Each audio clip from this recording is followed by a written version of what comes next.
Hey, I'm Nick Evans, co-founder and CEO of Avocado, and today we're going to use our AI to compare our pricing to other local coffee shops nearby.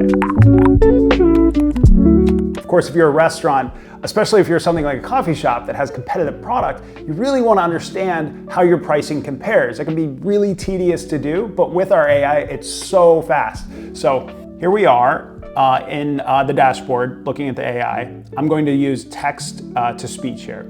Compare our menu pricing to other local coffee shops in 94158. Ignore any big chains like Starbucks. And now it's going to look at our menu pricing, and then it's going to search the internet, get a bunch of results, and collect that all into a table for us. Looks like our espresso is a little bit lower than other nearby places, barely. We get a full breakdown of our latte, cappuccino. So we can do what we want with this. We could lean into that and say, hey, lower prices and advertise that. We could raise our prices to match that if we're leaving money on the table. And of course, if we want to, we could use the AI to say, hey, just match this place pricing, right? And do that all in a single prompt.